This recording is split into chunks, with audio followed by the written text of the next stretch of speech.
Hello guys, আসসালামু আলাইকুম। সবার কি অবস্থা, কেমন আছেন? আজকে আমি প্রথমবারের মতো আমার মিনি কিচেনে সেই বিশাল সাইজের জিনিসগুলো তৈরি করব। আর সবথেকে পছন্দের, এক কথায় বলতে পারেন আমার তো অনেক বেশি পছন্দের। তো এতক্ষণে নিশ্চয়ই অ্যারেঞ্জমেন্ট দেখে বুঝতে পেরেছেন আমি আজকে কি তৈরি করব বলেন তো? হ্যাঁ, আজকে হচ্ছে আমি মিনি সিঙ্গারা তৈরি করব। সিঙ্গারা তৈরি করার জন্য আমি এখানে প্রথমে ময়দা মাখিয়ে নিয়েছি। একদম রিয়েল যেভাবে রেসিপি তৈরি করে ঠিক সেভাবে কিন্তু রেসিপিগুলো তৈরি করেছি। আমি মিনি কিচেনে কাজ করলেও কিন্তু রেসিপিগুলো কিন্তু একদম পারফেক্ট দেওয়ার চেষ্টা করি। তো আমি প্রথমে ময়দাটা সামান্য একটু কালো জিরে, লবণ আর হচ্ছে গিয়ে খাবার তেল এটা দিয়ে ভালো করে মাখিয়ে নিয়ে এরপর হালকা নর্মাল টেম্পারেচারে থাকা পানি দিয়ে একটা ডো তৈরি করে নিয়েছি।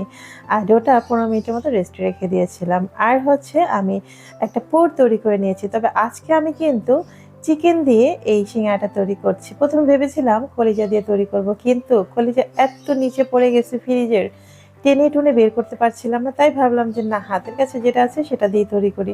তো মাশাআল্লাহ খেতে কিন্তু খারাপ হয়নি। এই যে দেখেন আমি কত বড় বড় সিঙ্গারা তৈরি করে নিচ্ছি। আর যারা সিঙ্গারা তৈরি করতে পারেন না তারা কিন্তু আমার এটা দেখে ফলো করে ভালো করে শিখে রাখেন, তাইলে বুঝবেন সিঙ্গারা তৈরি করা কতটা সহজ। আমি কিন্তু একদম রিয়েল সিঙ্গারা তৈরি করতেছি, কোনো ফাঁকিবাজি নেই। একটু লক্ষ্য করলেই সেটা কিন্তু বুঝতে পারবেন। তো এই যে প্রথমে হচ্ছে আমি সিঙ্গারার ভিতরে সুন্দর করে একটা ভাঁজ দিয়ে তারপর হচ্ছে এর ভিতরে পুর ভরে দিয়েছি, এরপর আবার ভাঁজ দিছি, জিব্রার মতো টাইনা এত বড় করে নিছি, তারপর সেটাকে আবার দুইটা ভাঁজ দিছি। আর এই যে দেখেন কত সুন্দর বইতামারা একটা সিঙ্গারা হয়ে গেছে। এখন সিঙ্গারাটা রাখার জন্য প্লেটের মধ্যে একটু সুন্দর করে তেল ব্রাশ করে নিলাম যাতে সিঙ্গারাটা লাইগা না পড়ে। আপনার চাইলে কিন্তু সিঙ্গারাগুলো অনেক দিন পর্যন্ত ফ্রোজেন করে তারপরে কিন্তু খেতে পারেন। তো আজকে হচ্ছে আমি আর ফ্রোজেন করব না, আপনাদেরকে বানাই দেখায় দিচ্ছি। এই যে দেখেন কত বড় বড় সিঙ্গারা, আমি চিন্তা করতেছি এত বড় বড় সিঙ্গারা কিভাবে খাবো।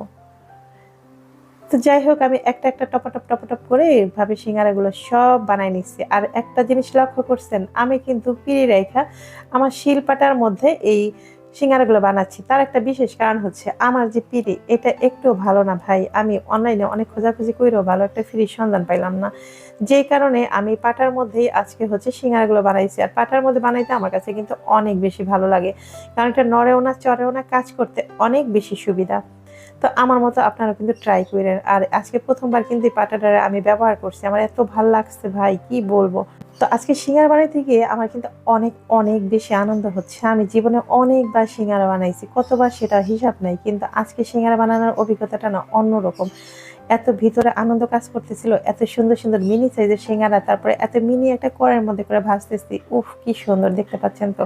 আর এখন হচ্ছে একদম মচমচা করে ভাজা নিছি সিঙ্গারা ভাজা।